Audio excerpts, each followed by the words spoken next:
Nouvelle vidéo sur Beaumarchais, sur l'acte 5, scène 3, ça commence à faire beaucoup, alors il faut qu'on avance, hein, mais c'est tellement dense, il y a tellement de choses à dire, tellement de renseignements dans ce long monologue. Je rappelle une fois de plus, hein, pour que ça soit clair dans vos esprits, à l'oral du bac, l'examinateur peut tout à fait couper ce monologue, hein. Normalement, les inspecteurs nous demandent en tant qu'examinateurs de vous donner des textes qui font une vingtaine de lignes. Ici, c'est beaucoup plus, donc on peut très bien raccourcir énormément cet extrait. Donc nous en sommes à la didascalie, il se lève, et là, à partir de là, Figaro, entre les deux didascalies, il se lève et il se rassied, va à nouveau s'énerver et ne va plus parler de sa biographie, de ce qu'il a fait dans la vie, mais il va cette fois-ci faire des critiques générales à l'égard de la société avec des phrases extrêmement célèbres, dont une qui est écrite sous le journal Le Figaro, hein, la fameuse phrase sans la liberté de blâmer, il n'est point d'éloge flatteur. Alors je reprends, on en est donc à la didascalie. Il se lève. Chaque fois qu'il se lève, ça montre de l'énervement. Chaque fois qu'il se rassied, ça montre qu'il se calme, qu'il se pose, ni plus ni moins. Et voilà. Donc que je voudrais bien tenir un de ces puissants de 4 jours, si léger sur le mal qu'ils ordonnent, quand une bonne disgrâce a cuvé son orgueil, je lui dirais que les sottises imprimées n'ont d'importance qu'au lieu où l'on en gêne le cours, que sans la liberté de blâmer, il n'est point d'éloge flatteur, et qu'il n'y a que les petits hommes qui redoutent les petits écrits. Phrase extrêmement célèbre, hein, qui sont rentrées dans l'histoire de la littérature. Là, il n'y a pas à tortiller, si je puis dire, et en même temps des phrases très générales, parce que est-ce qu'il parle uniquement du théâtre ou de la littérature? Non, il parle des écrits au sens très large. Quand il parle des sottises imprimées n'ont d'importance qu'au lieu où l'on en gêne le cours, c'est aussi bien son livre d'économie dont il parlait avant que ses pièces de théâtre qui ont été brûlées. Bref, tout écrit susceptible d'être censuré et de causer des problèmes à son auteur, quel que soit le pays. Hein, que je voudrais bien tenir un de ces puissants de 4 jours.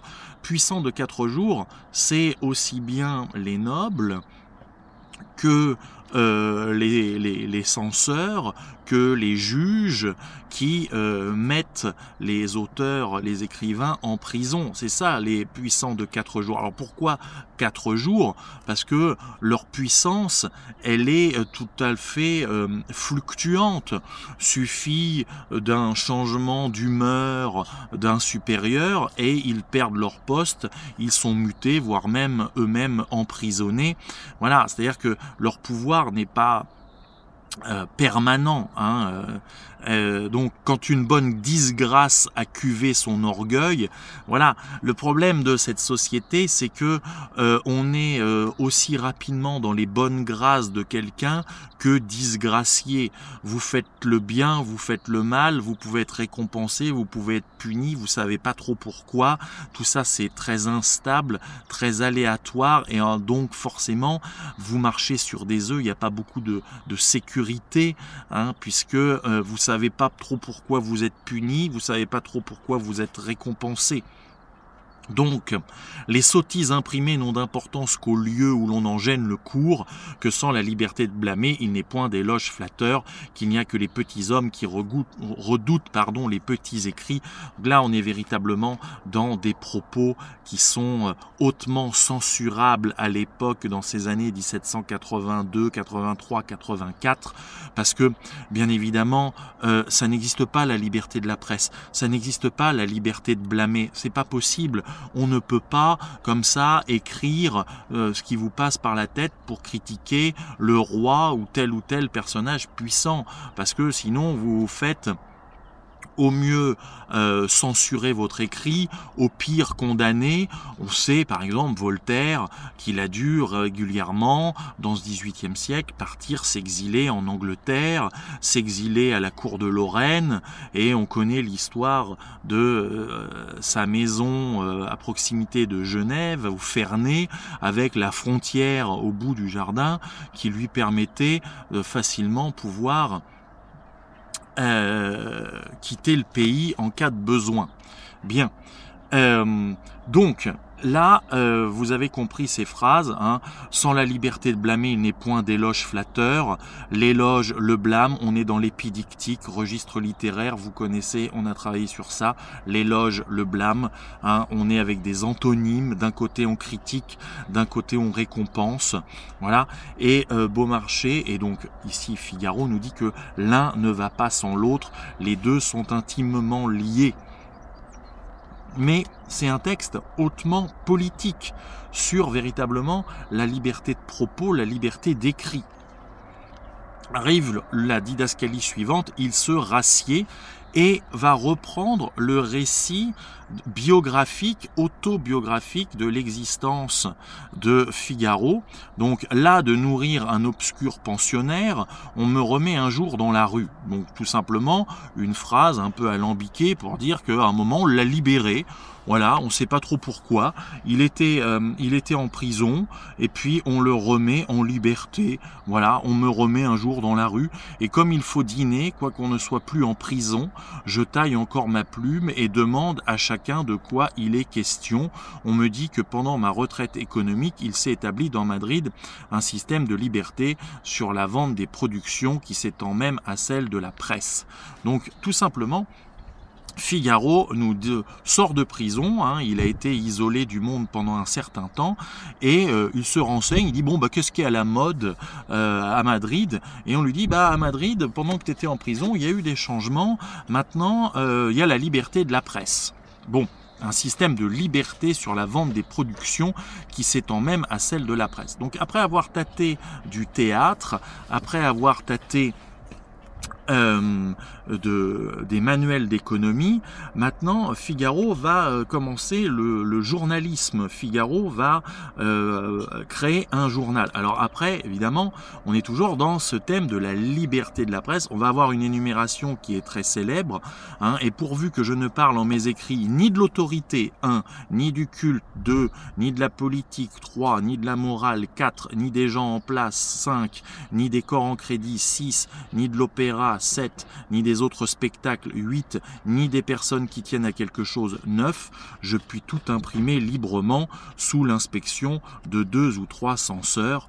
Donc en gros, Figaro nous fait comprendre que, évidemment, avec cette énumération, on ne peut absolument parler de rien, puisque vous ne pouvez pas parler d'autorité, vous ne pouvez pas parler de la religion, vous ne pouvez pas parler de la politique, vous ne pouvez pas parler d'opéra, vous ne pouvez pas parler des spectacles, ni même des gens qui tiennent à quelque chose.